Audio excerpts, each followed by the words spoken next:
I found it wedged between the back seat cushions at 2 in the morning. A gold wedding ring. Simple.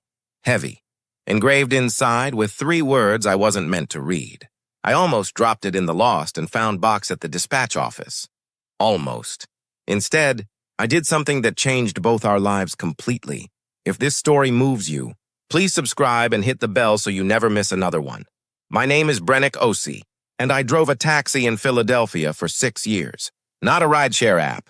An actual licensed taxi, yellow and dented, with a meter that clicked and an air freshener shaped like a pine tree that hadn't smelled like anything since 2021.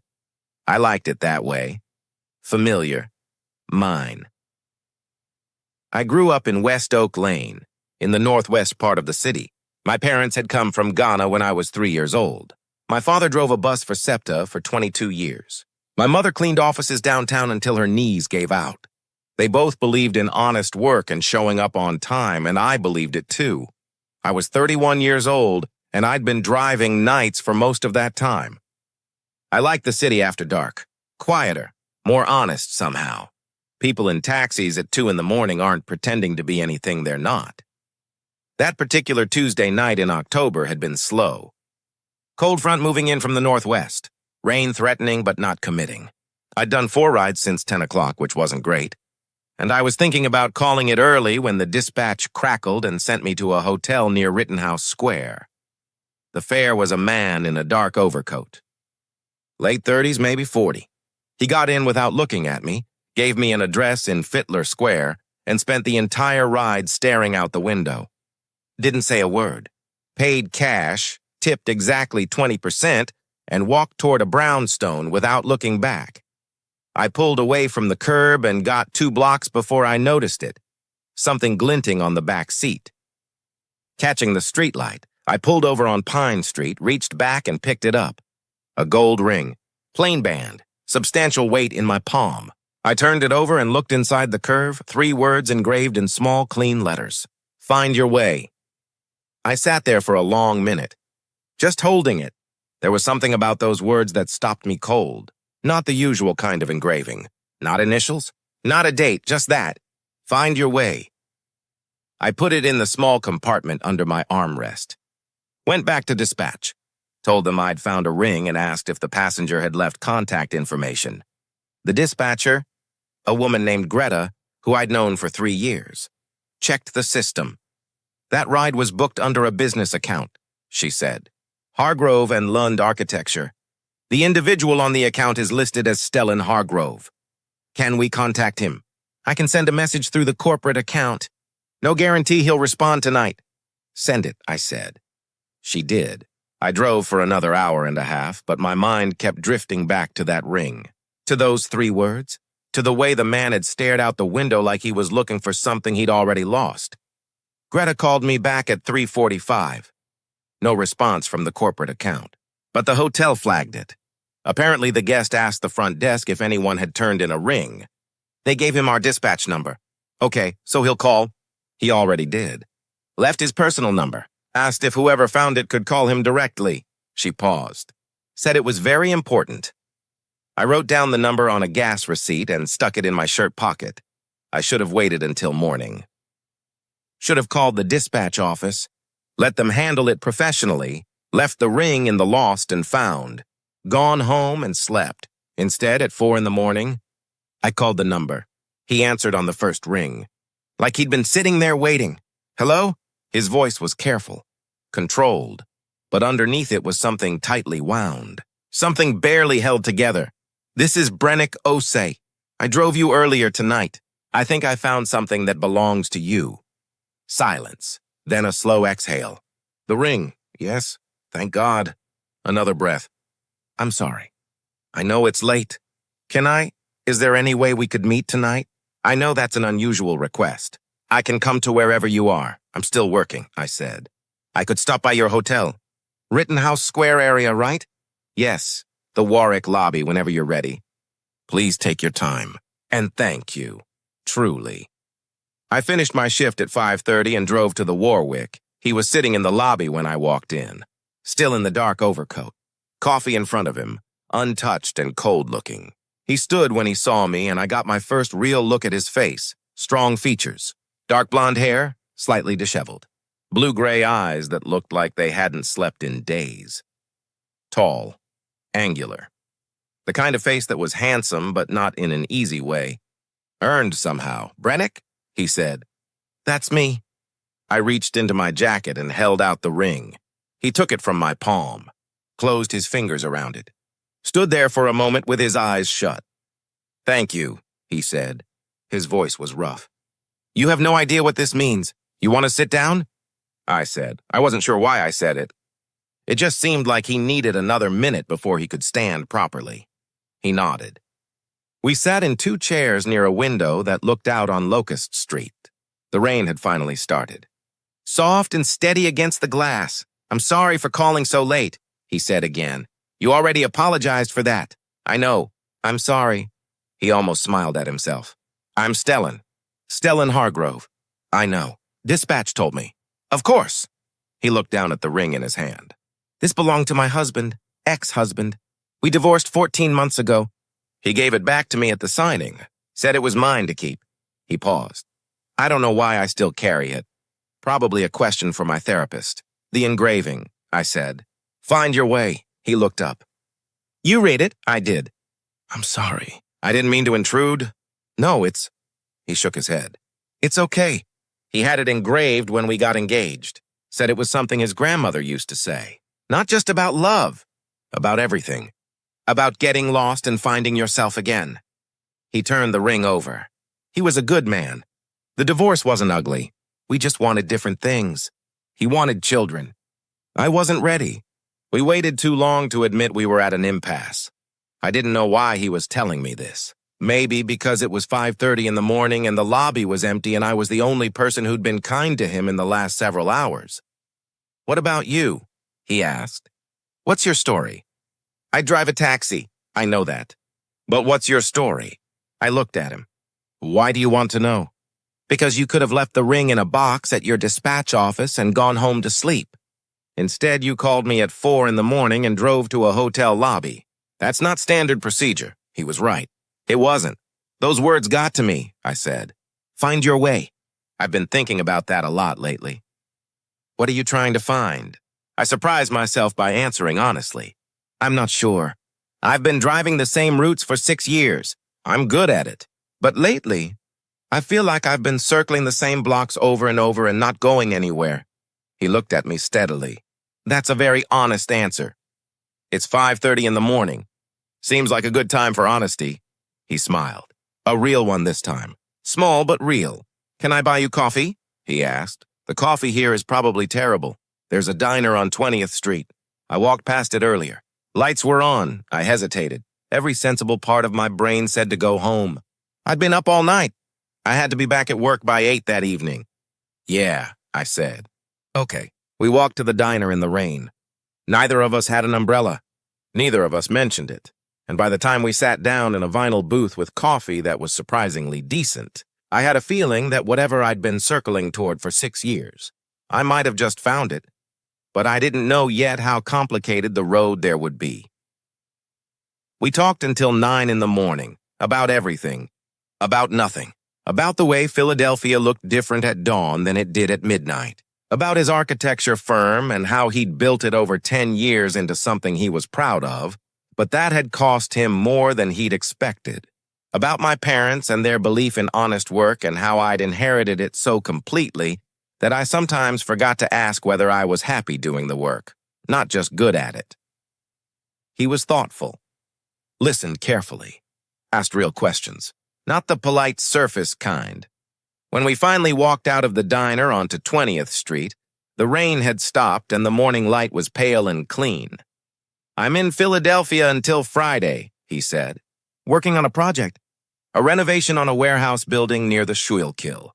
They want it converted to mixed-use residential." "That's a good stretch of river," I said. "You know it? I grew up in this city. I know every stretch of every river." He smiled. "I believe that." He pulled out his phone. "Would you be willing to have dinner with me tomorrow?" As a proper thank you, not just for the ring, for the conversation. My stomach did something I wasn't entirely ready for. "You don't have to do that. I know I don't have to. I want to. Dinner, I said. Dinner. Nothing more complicated than that. I gave him my number.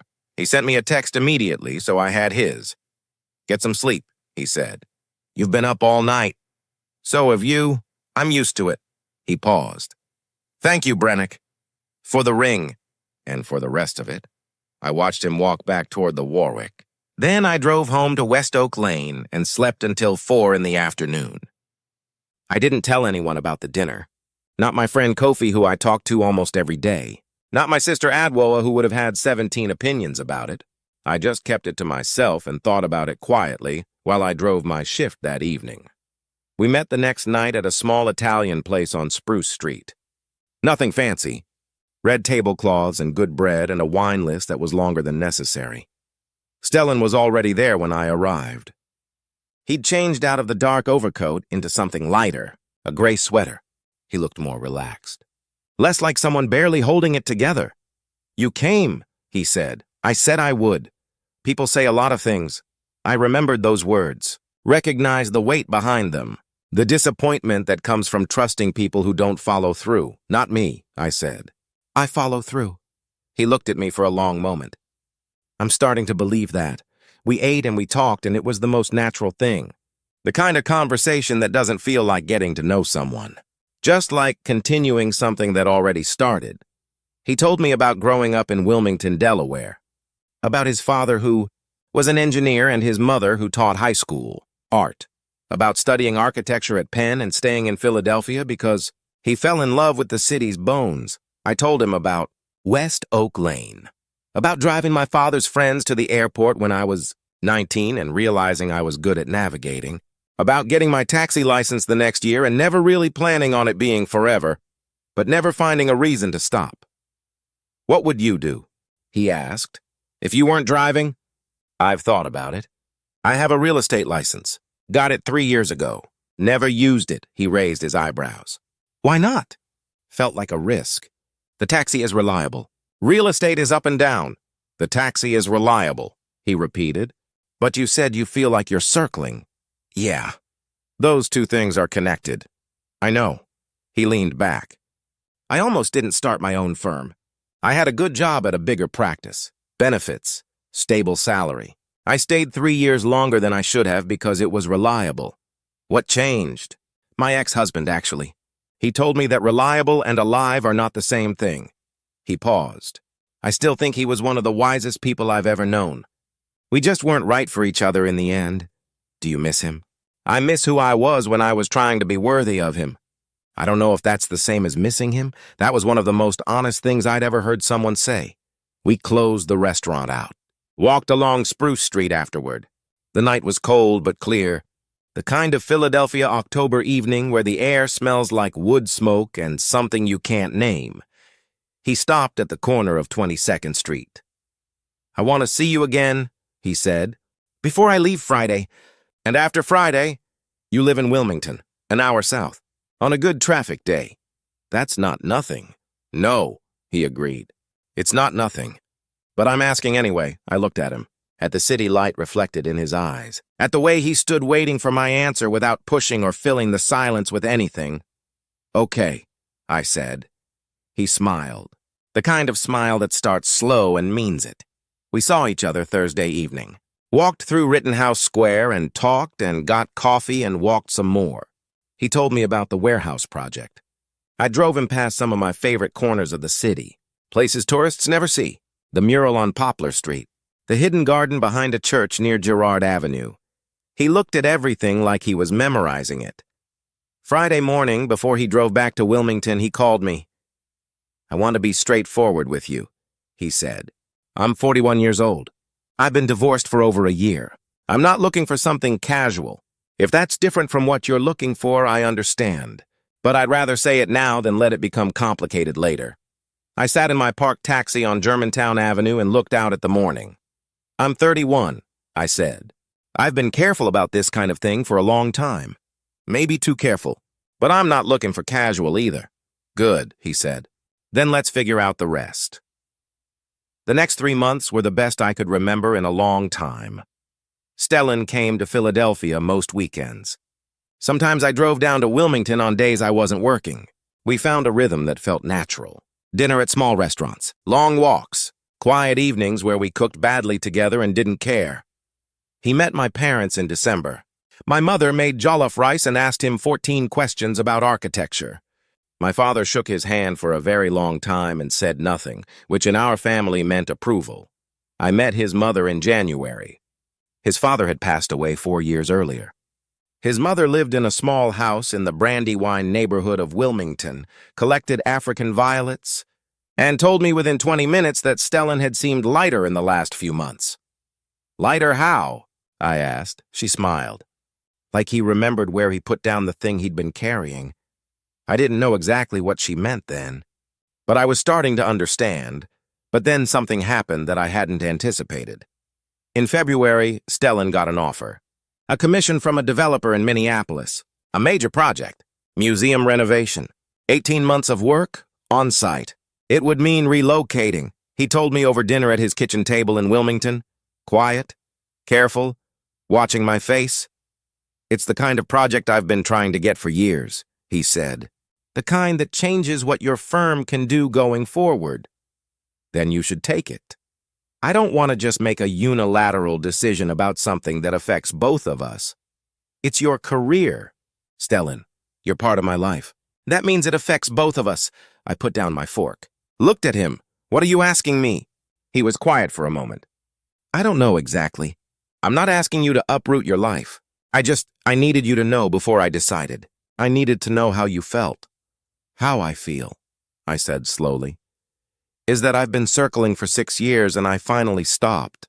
And I don't want to go back to circling just because this is complicated. So what do we do? I don't know yet, but let's figure it out together.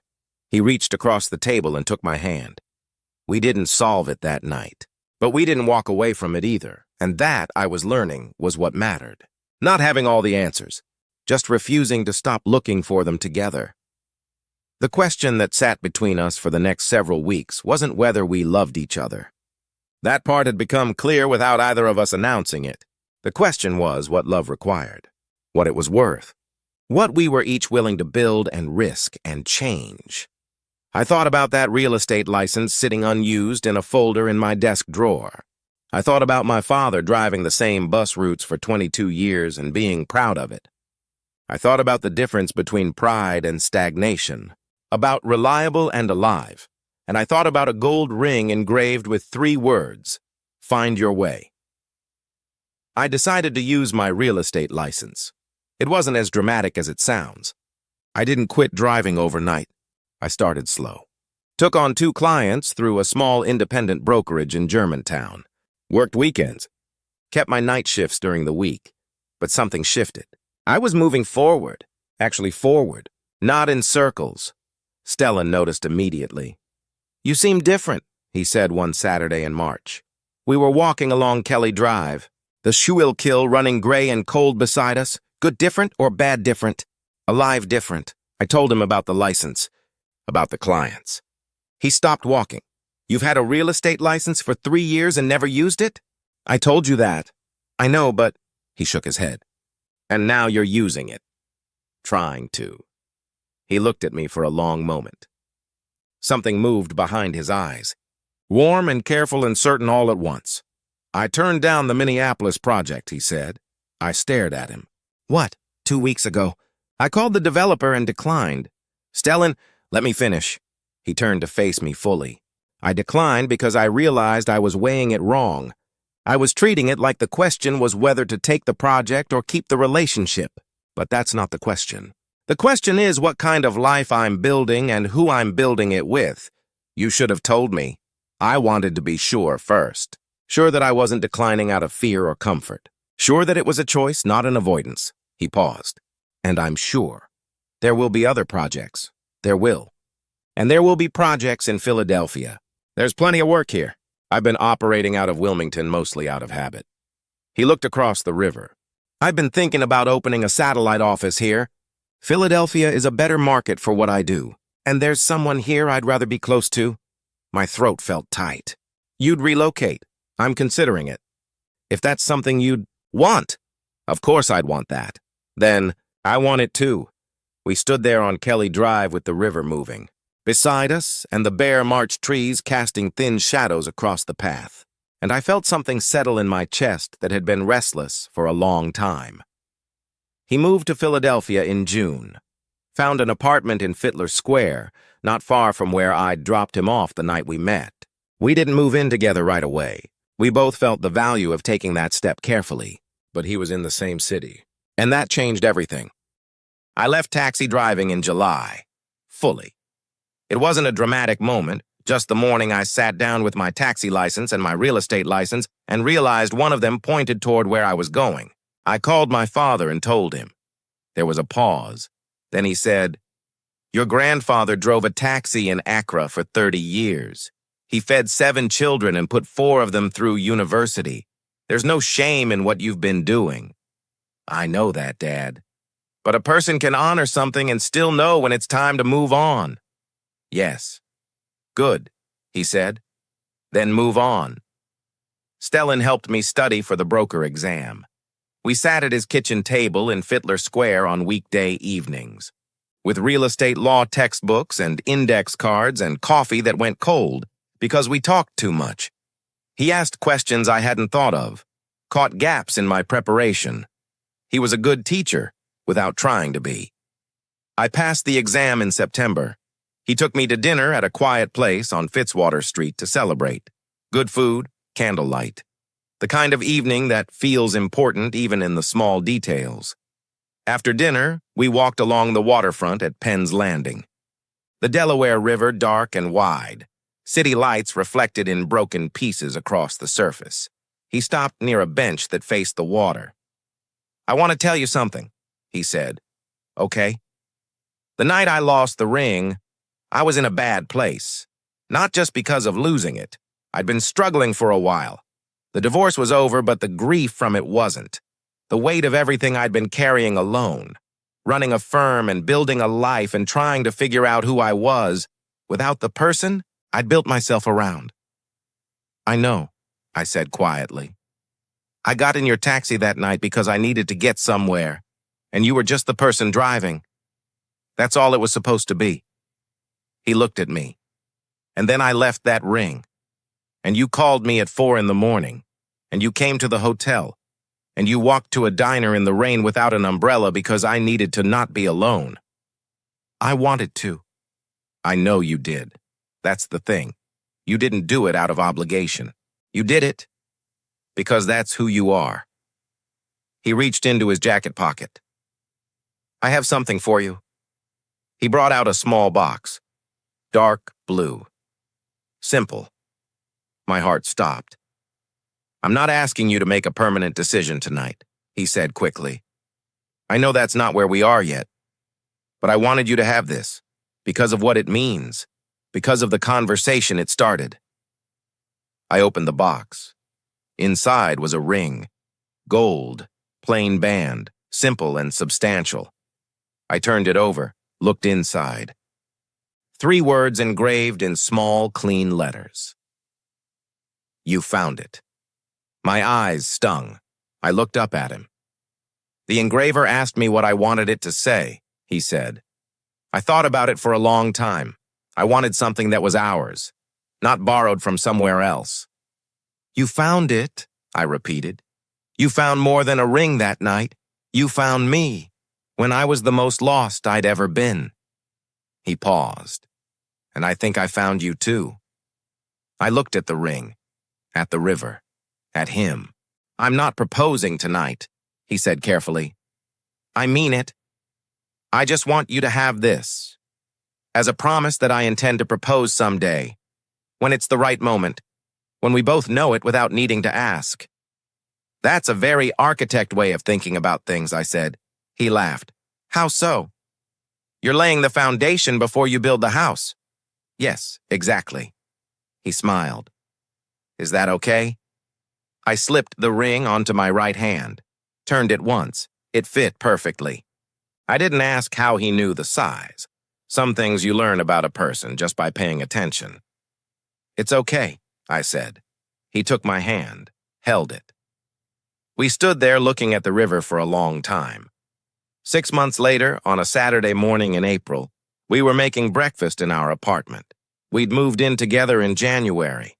The Fittler Square place had felt like the right one, and we'd made it ours gradually.